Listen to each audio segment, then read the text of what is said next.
નવસારી મહાનગરપાલિકાના ward number 5માં આવેલા વહોરાવાડી વિસ્તારમાં પીવાના પાણીની ગંભીર સમસ્યા સર્જાઈ છે। અહીં વસવાટ કરતા શ્રમિક અને આદિવાસી પરિવારો લાંબા સમયથી પાણીની અછતનો સામનો કરી રહ્યા છે। સ્થાનિક રહીશો અને વિપક્ષ દ્વારા ડેપ્યુટી કમિશનરને લેખિત આવેદનપત્ર આપીને આ બાબતે તાત્કાલિક કાયમી ઉકેલ લાવવાની માંગ કરવામાં આવી છે। વહોરાવાડી વિસ્તારમાં આશરે 70 જેટલા પરિવારો વસવાટ કરે છે। આ પરિવારો માટે કુલ 10 હેન્ડપંપ મંજૂર કરાયા હતા, જેમાંથી 4 હેન્ડપંપ લાંબા સમયથી બગડેલી હાલતમાં છે।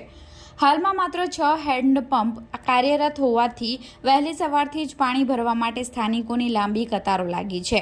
સ્થાનિક રહીશ નીલમબેનના જણાવ્યા અનુસાર ચોમાસા દરમિયાન અહીં પરિસ્થિતિ વધુ ગંભીર બને છે। નીચાણવાળા વિસ્તારમાં પાણી ભરાઈ જવાના કારણે હેન્ડપંપ ડૂબી જાય છે, જેના લીધે તેમાંથી નીકળતું પાણી અત્યંત ગંદુ અને વપરાશ માટે અયોગ્ય હોય છે। સ્થાનિકોએ બંધ હેન્ડપંપ રિપેર કરી ત્યાં મોટર મૂકીને પાઇપલાઇનની કાયમી વ્યવસ્થા કરી આપવાની માંગ કરી છે। આ મુદ્દે કોંગ્રેસના આગેવાન પિયુષ ઢીમરે તંત્રની કામગીરી સામે સવાલો ઉઠાવ્યા છે। તેમણે જણાવ્યું કે વહોરાવાડીનો શ્રમિક વર્ગ વહેલી સવારથી જ પાણી મેળવવા સંઘર્ષ કરે છે। વારંવાર રજૂઆતો કરવા છતાં કોઈ યોગ્ય નિરાકરણ ન આવતા આખરે ડેપ્યુટી કમિશનરને આવેદન આપવાની ફરજ પડી છે।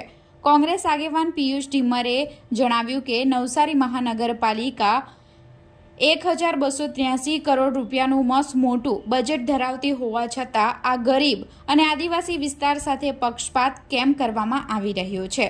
તંત્રના અધિકારીઓએ 10 દિવસમાં કામ પૂર્ણ કરવાની ખાતરી આપી છે। જો સમયગાળામાં બંધ હેન્ડપંપ ચાલુ કરીને નલ સે જલ યોજના હેઠળ ઘરે ઘરે પાણી પહોંચાડવામાં નહીં આવે તો આગામી દિવસોમાં શહેરના અન્ય પ્રભાવિત વિસ્તારોને સાથે રાખી ઉગ્ર આંદોલન કરવામાં આવશે। પાણીની સમસ્યા છે। અમે વહોરાવાડી વિસ્તારમાંથી આવીએ છીએ, વોર્ડ નંબર 5માંથી। અમારા હેન્ડપંપ બગડી ગયેલા છે। 70 ઘરોની વચ્ચે અમારા ઘર 70 છે, તે ઘરોની વચ્ચે 10 હેન્ડપંપ મૂકેલા છે। 10 હેન્ડપંપમાંથી 4 હેન્ડપંપ બગડી ગયેલા છે, 6 ચાલુ છે, પણ 6 માંથી આટલા 70 ઘરો કેવી રીતે પાણી ભરી શકે? એટલે સાહેબને રજૂઆત કરી કે અમારા હેન્ડપંપ સમારી આપો, નહીં તો હેન્ડપંપની અંદર મોટર મૂકીને અમને પાઇપલાઇન બનાવી આપો।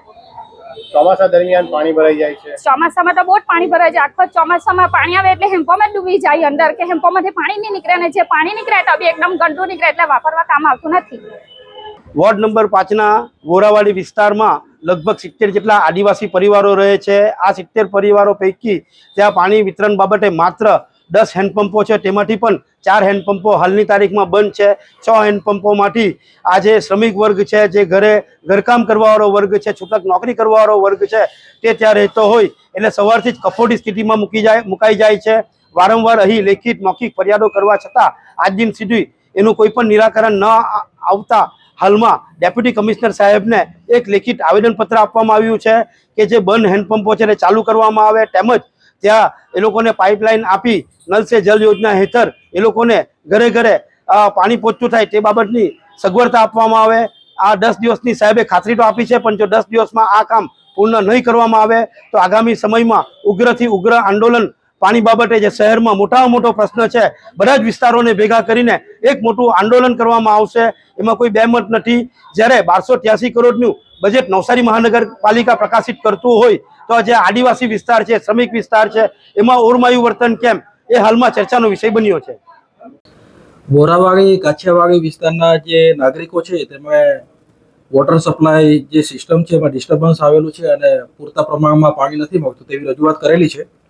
એ બાબતે વહોરાવાડીમાં લગભગ આશરે 70 જેટલા ઘર છે અને જેમને પીવાના પાણીની તકલીફ પડી રહી છે, જેને ધ્યાનમાં રાખીને આવનારા સમયની અંદર તાત્કાલિક દરેક ઘરમાં કનેક્શન મળી જાય અને જરૂર લાગે તો નવો બોર બનાવીને અને આજુબાજુના જે ખાસ કરીને વિસ્તારો છે એમાં, અને ખાસ કરીને જે 70 ઘર છે એમાં તમામ ઘરોમાં પીવાનું પાણી વ્યવસ્થિત રીતે પહોંચે તે રીતે તાત્કાલિક કામગીરી પૂરી કરવા માટે વોટર સપ્લાય ડિપાર્ટમેન્ટના અધિકારીઓને સૂચના આપવામાં આવેલી છે અને સમય મર્યાદામાં આ કામગીરી પૂરી થઈ જાય તે રીતે અત્રેથી જરૂરી ફોલોઅપ કરીને આ કામગીરી પૂરી કરવામાં આવશે।